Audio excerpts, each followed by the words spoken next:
हे मेरे नाथ, मैं आपको भूलूं नहीं। हे मेरे स्वामिन, मैं आपको भूलूं नहीं। हे मेरे प्रभु, मैं आपको भूलूं नहीं।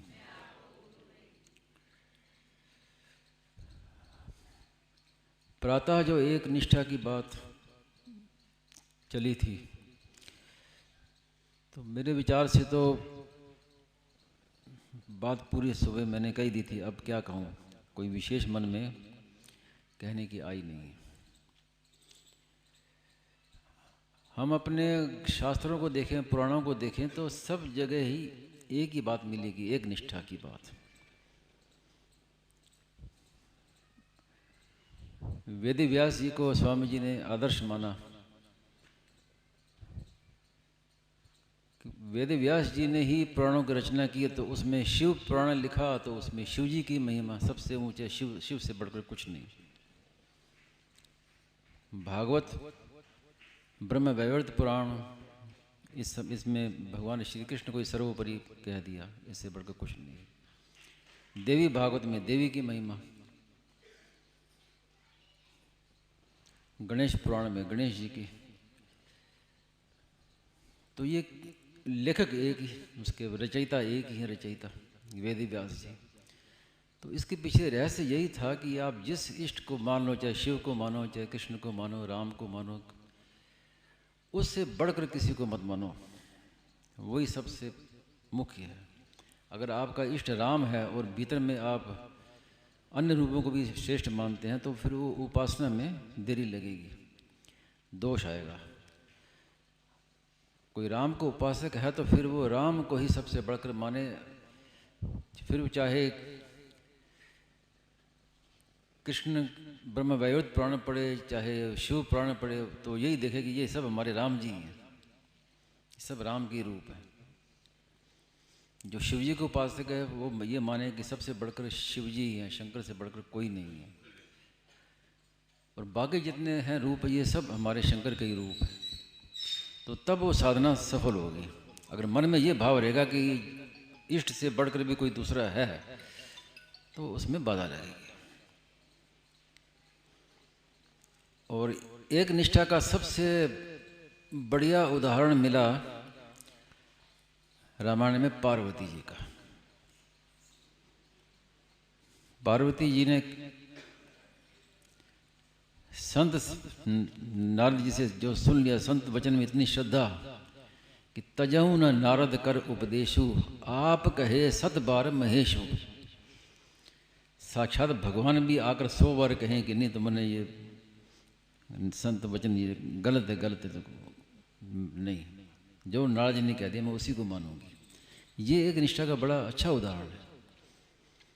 खुद भगवान भी आकर कह दें तो भी नहीं, आप गलत हैं, लेकिन हमारे संत गलत नहीं हो सकते, गुरु गलत नहीं हो सकते। तो ऐसी निष्ठा होनी चाहिए। मीराबाई को देखें तो मेरे तो गिरधर गोपाल हो, दूसरो ना कोई, ये एक निष्ठा। ये सब एक निष्ठा के उदाहरण है। और जो एक निष्ठ है वही सफल हुआ है। जितने भी भगवत प्राप्त महापुरुष हुए हैं, संत हुए हैं, सब एक निष्ठा से, एक में निष्ठा कर ली।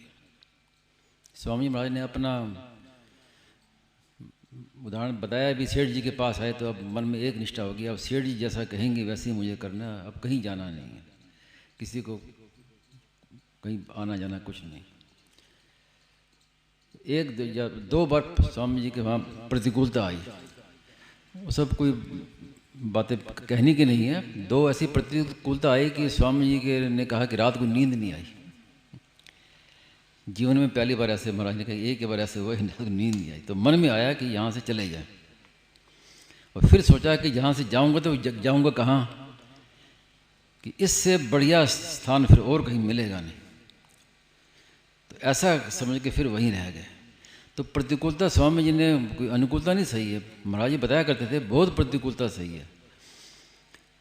सेठ जी के अनुयायियों ने स्वामी जी का बहुत तिरस्कार किया, निरादर किया, लेकिन सब अपमान सहन करके भी वहीं दृढ़ रहे, पक्के रहे। ये एक निष्ठा है कि अब बस यहाँ आगे, अब कहीं जाना कुछ नहीं करना।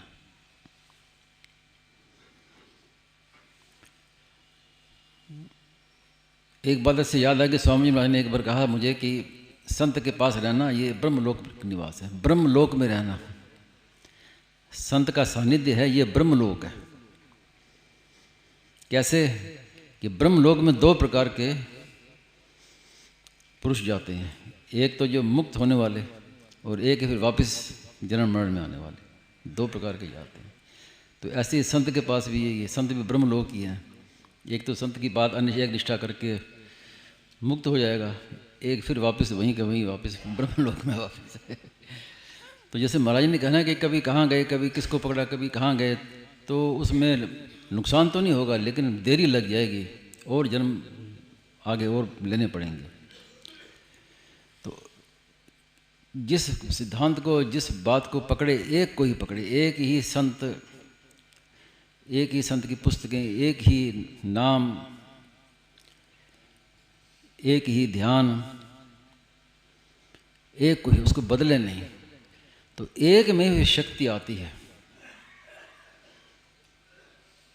और अगर बार बार बदलता रहेगा तो फिर नारायण नारायण, तो फिर वो लाभ नहीं होगा, फिर वो लंबा रास्ता हो जाएगा।